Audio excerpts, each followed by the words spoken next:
much of what's been said and reported and analyzed is actually included in the final order?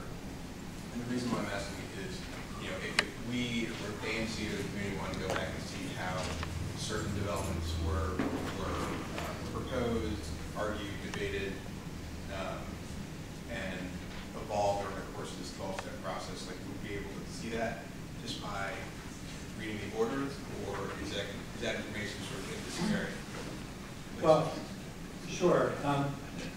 The order, of course, doesn't include all of the discussion that happened, but it does include everything that the zoning commission intended to be sure the PUD process resulted in. So the order will include a detailed description of the project. It will include a detailed description of the phasing, the timing of the project, detailed description of the amenities and when they're supposed to be provided. So yeah, it should include that level of detail. And like I said, the orders, not all the way back to what the 20s or something, but the orders to some point back in history are available online on the Office of Zoning website. It's not a bad idea to take a look at a couple of recent orders just to see what kind of stuff does go in there. The critical part is right at the very end, which is their decision. A lot of it before that is kind of a description of how the hearing process went, and who was given party status and stuff. But what you're interested in is what did the zoning commission actually approve. That's the kind of end part, the decision, and that's where the meat of it is. And by the way, the final set of building plans won't be in that order, but they're considered a part of the order anyways. So whatever the applicant submitted as their final set of plans, that's as much a part of the order as the text. And just to clarify, I think what I'm looking for is more, sort of less about what the commission voted on, but more, how the ANC weighed in, when they weighed in, how did that change the course of the project, over these 12 steps, things like that, to the extent that that's... Sure. That's all in there. There is a description, and certainly the ANC as a party is not a bad party. Their comments are automatically written in the order, and the zoning commission response to your comments is also written. Now, it's in a fairly summarized form, so if you needed the full detail, the transcripts of the hearings are also available on the Office of Zoning website, and that's where you would go through, hundreds, often hundreds of pages of transcript to find everything. Okay. Thank you. All right, ladies and gentlemen, we are at 8:30. It's my plan to try to get us out of here at 9 o'clock. Sometimes I actually manage to pull that off, sometimes not. What I'd like to do at this stage is move on to consideration of the definitions of party status, and then we can stop again and we'll make it, at that point, make a determination whether we can also move as far as benefits and benefits. Sure. So the party status is a very unique form of status in front of the zoning commission. Again, I just want to remind people that you do not need party status to provide testimony to the zoning commission. You can testify as an individual or an organization, but you can't request party status. Now, party status is a request that you make on very specific forms, and you make that in advance of the hearing. And the Office of Zoning needs to have those, and they need to have them within the time frame that's established. And I meant to check this and I forgot, but you need to file those forms a certain number of days in advance of the hearing for the Zoning Commission to be comfortable considering it. And it might be 10 days, but to be honest, I don't remember. So go to the Office of Zoning website, and that'll tell you for sure. And the forms for requesting party status are also on the Office of Zoning website. You get all that information there. So you can request party status as a party in support, which occasionally happens. You can also request party status as a party in opposition, which obviously more frequently happens. The only real criteria are that you get your paperwork in on time, and number two, that you need to show the Zoning Commission that you are somehow uniquely impacted by this PUD. Now, that's one of these other judgment calls that the zoning commission makes. There's not a list of this is what makes a person uniquely impacted and this is what doesn't. So in your filing, you will state why you're uniquely impacted. You live right across the street, you live directly across the alley, whatever it is, you'll be stating those reasons. The zoning commission, when they do their determination of who's given party status, because just filing for party status does not automatically grant it to you. They have to give you that party status. They'll look at your application and whether they feel it meets that test. So, for example, if I lived in Bethesda and requested party status on one of the applications here, I'd be unlikely to get it, right?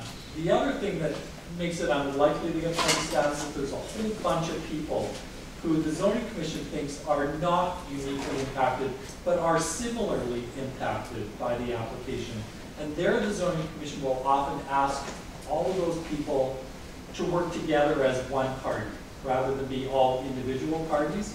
An example of that, probably the most recent one, was again, the American University campus, where the zoning commission received something like 28 or 30 requests for party status, which is an enormous number. But it turned out that probably half of them were all residents of one housing development, and the housing development had already requested party status individually.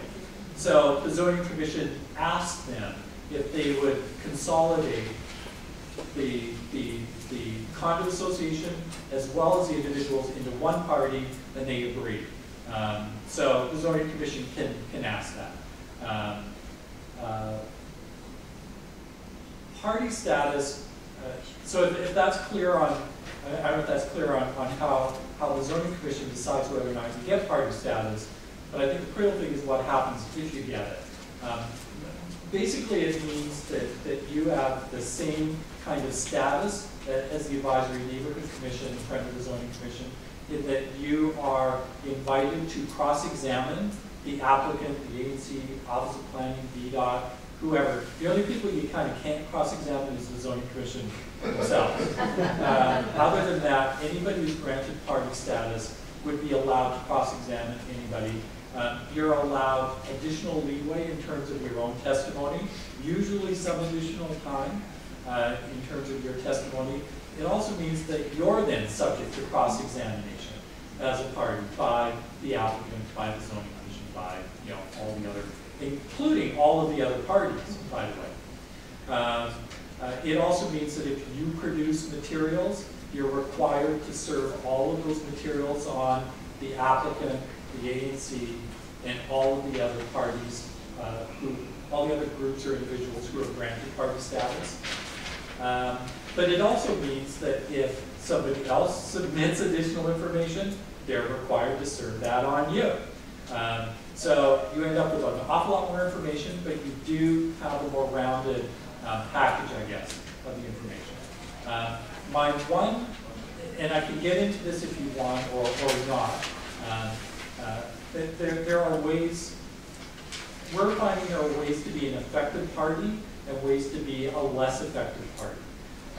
And this is a question I get a lot from other neighborhoods, and so I assume that's one that's going to be coming from here. Just given the time, I might suggest that since party status is kind of off in the future, I'd be happy to come back and discuss, how to be a good party, knowing that I'm not going to tell you what to do or what to say. Well, all that I would tell you is this seems to have worked well in front of the zoning commission in the past. This has been a bit less effective. But as a party, you have a lot of leeway in terms of what you do and how you present your information, and you can be as effective or as ineffective as you want to be. But I'd be happy to come back and do that. Well, if there's one thing I've learned about the people in this room, we like a good party. A good effective party. Right? Yes. There you go. Why don't we roll into the PUD amenities and benefits? Because it seems to me the last page for basically... I think we just have a couple of quick questions on the parties. You want to do that? I think so. Yeah. Go ahead. Commissioners, we'll start with this right there.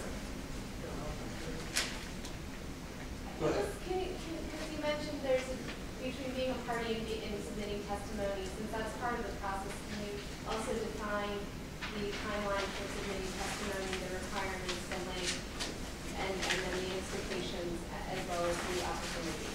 Sure, excellent question. Remember that you really can't, you can submit testimony anytime you want. The zoning commission can't receive any testimony until after it's set down and the hearing date is set. Once that happens, you can submit written testimony to Office of Zoning anytime you want, every day if you want, right? And they can take that testimony right up to the hearing, where we're talking about testimony related to the hearing itself. Check with the Office of Zoning though. Often in large cases and complicated cases, they do ask people if they wish to testify in person to register in advance, just so that they can get a sense of how many people are going to be testifying. And it is it's turned out to be kind of important to do if the hearing ends up going over happening on multiple evenings. So I would strongly suggest that once the hearing is set, contact the Office of Zoning, let them know that you're going to testify. That's assuming you don't want to be a party. You want to be a party, it's very different. And then even after the hearing, as I said, the Zoning Commission can still take written testimony basically right up until the time that they take final action. Once they take final action, then the case is done. So there's really no reason to submit stuff. If you're a party, really the same stuff applies. What's normal is that you will make sure that when you provide your testimony before the Zoning